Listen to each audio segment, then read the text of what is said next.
రాకూడదని డాక్టర్ మరీ మరీ చెప్పాడు. నేను ఇక్కడికి ఎలా వచ్చాను? మీరెవరు? మీకు తమ్ముళ్ళు లాంటి వాడిని. ఆరోగ్యం కుదుటపడే వరకు మీరు ఇక్కడే సుఖంగా ఉండొచ్చు. నా జీవితానికి ఇక సుఖం లేదు. నన్నెందుకు బ్రతికించారు? నేనెందుకు బ్రతకాలి? భగవంతుడి దృష్టిలో మీరు ఇంకా బ్రతకవలసిన అవసరం ఉంది కనుక. అయినా గర్భిణీ స్త్రీది, మహాపాపం అని తెలిసి కూడా ఆత్మహత్యకు ఎలా పూనుకున్నావమ్మా? మరొక పాపాత్ముడిని ఈ ప్రపంచంలోకి తేలేక. పుట్టిన ప్రతి మనిషి పాపాత్ముడైతే ఈ సృష్టికి అర్థమే లేదు. మీ మనసు ఏదో గాయపడి ఉంటుంది. అంత మాత్రాన మనుషుల మంచితనంలోనూ మానవత్వంలోనూ విశ్వాసం పోగొట్టుకోకూడదు. ఎక్కడి మానవత్వం, ఇంకెక్కడి విశ్వాసం? మంచికి మారు పేరు, ప్రేమకు ప్రతిరూపం, నా పాలిటి దైవం అని విశ్వసించాను. అలాంటి వ్యక్తి మనుషుల ప్రాణాలతో చెలగాటమాడే రాక్షసుడు, దొంగలకు దొంగ అని తేలిన తర్వాత ఇంకా ఈ ప్రపంచంలో మంచి ఎక్కడ మిగిలి ఉంటుంది? ఈ ప్రపంచంలో అందరూ మనుషులు చేసిన దొంగలే. అయితే ప్రతి మనిషి తాను చేసిన చెడు పనికి ఏదో ఒక రోజున పశ్చాత్తాపడతారు. ఈ రోజున నేను ఒక తప్పు చేసి నన్ను నమ్మిన వ్యక్తి విశ్వాసం పోగొట్టుకున్నాను, పశ్చాత్తాపడుతున్నాను. అలాగే మీ భర్త కూడా ఎలా పశ్చాత్తాపడుతున్నాడు, మీకోసం ఎంతగా పరితపిస్తున్నాడు, ఎక్కడెక్కడ వెతుకుతున్నాడు. ఓ మోహన్ బాబు, రండి. ఏమిటి విశేషాలు? విశేషాలున్నా చెప్పడానికి మీ దర్శనమే కావడం లేదుగా. నేను ఈ మధ్య హోటల్కే వెళ్తున్నాను Mohan Babu. I can understand your feelings Kumar Babu. మీకు జరిగిన అన్యాయానికి నేను చాలా బాధపడుతున్నాను. That's all right. మరి ఇంతకు నా పని ఎంతవరకు వచ్చింది? మీ పనా? అదేమిటి కుమార్ బాబు కొత్తగా మాట్లాడుతున్నారు? 2 లక్షల రూపాయలు పుచ్చుకొని. మోహన్ బాబు, మీరు ఆఫీస్కి వెళ్ళి మీరు 2 లక్షలు మీరు తీసేసుకోండి. వాపస్ తీసుకోవడానికి కాదు కుమార్, మీకు ఆ డబ్బు ఇచ్చింది ఒక ప్రత్యేకమైన పని సాధించడానికి. మర్చిపోయారా? మర్చిపోలేదు.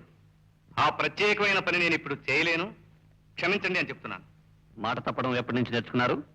ఒక తప్పుడు పని చేయడానికి ఇచ్చిన మాట నిలబెట్టుకోవడం కంటే తప్పడమే మంచి మార్గం అని తెలిసినప్పటి నుంచి. కుమార్ బాబు,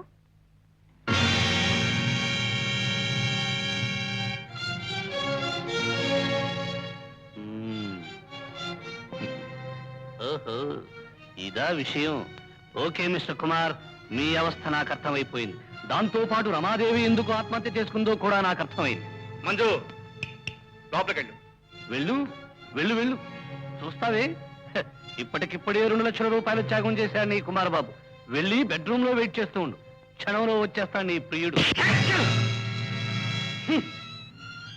నీ నెత్తురు కళ్ళతోడక ముందు ఎక్కడి నుంచి వెళ్ళిపో. Get out. వెళ్తాను. వెళ్లే ముందు ఒక్క మాట, నువ్వు కొట్టిన ఈ దెబ్బ వడ్డీతో సహా ముట్ట చెప్తాను. నాది పాము పగ, గుర్తుంచుకోకుమా.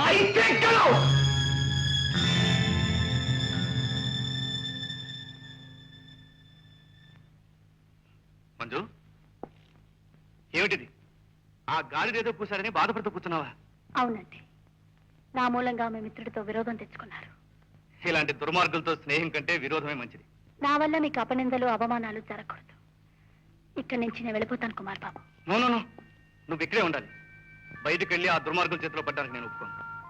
మంజు, ఒక్కటి గుర్తుంచుకో, మన మనస్సులో ఏ చెడు లేనంతకాలం మోహనే కాదు, ఈ ప్రపంచం అంతా కొండెక్కి గోల పెట్టినా మనం భయపడాల్సిన అవసరం లేదు.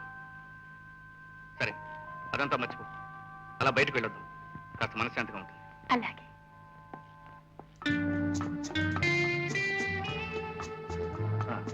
నీకేం కావాలో కొనుక్కు. నాకేమీ కొనాలని లేదు. కనీసం నీకు కావాల్సిన టాయిలెట్ సామాన్లు కొనుక్కు. వెళ్ళు.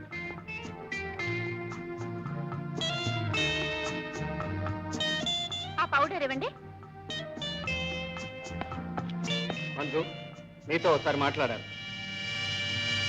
మంజు, వదులు, చేయి వదులు. వీల్లేదు, నువ్వు నా మాటలు పూర్తిగా వినాల్సిందే. ఒక్క మాట కూడా వినను. వదులు. ఇది మా వ్యక్తిగత సమస్య, దీంతో నీకేం సంబంధం లేదు. ఏం చూసావు? కుమార్ బాబు, కుమార్ బాబు, ప్లీజ్. ఇక నుంచి నువ్వు మంజు జోలికి రావడానికి వీల్లేదు, అర్థమైందా? ఈ ప్రసాద్ మీద అధికారం చెలాయించేవాడు ఇంతవరకు పుట్టలేదన్నగారు. నీకన్నా ముందే ఈ ప్రపంచంలోకి వచ్చాను బ్రదర్.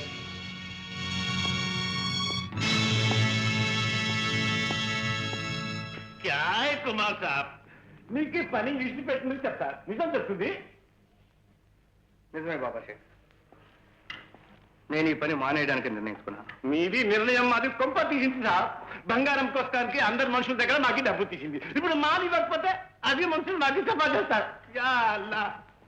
బాబా షేక్, ఈ పని ఇప్పటి నుంచి మానేస్తున్నానని చెప్పాను కానీ ఇంతకు ముందు ఒప్పుకున్న పని చేయనని చెప్పలేదే.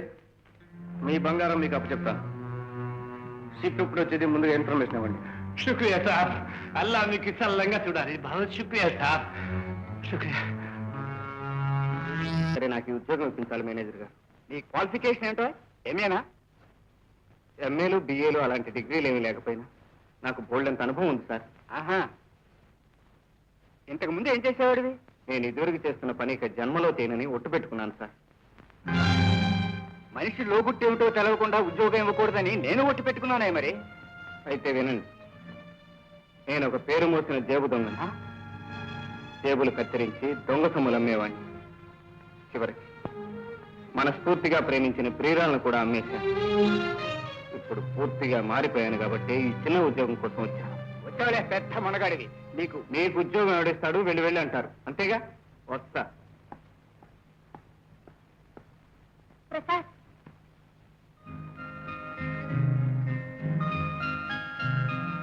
ప్రసాద్, ఉద్యోగం కోసం వెతుకుతున్నావా? వెతికితే ఏం లాభం? దొంగకు ఉద్యోగం ఎవరిస్తారు? నువ్వు ఇప్పుడు దొంగవి కాదుగా. మంచివాడు ఎప్పుడైనా చెడు పని చేస్తాడంటే ఒప్పుకుంటారు, కానీ చెడినవాడు మళ్ళీ మంచికి మారతాడంటే ఎవరు నమ్ముతారు? నేను నమ్ముతాను ప్రసాద్. పాపం చేసిన పశ్చాత్తాపపడే వ్యక్తి నిజమైన మనిషి. థ్యాంక్ యూ మంచు, నువ్వు నన్ను అర్థం చేసుకున్నావు. నాకంతే చాలు. మీ సహకారం ఉంటే నేను ఎంత మంచైనా సాధించగలను. సహకారానికి ఏం లోటు? ఎదురుగా నీ మంజు ఉండగా.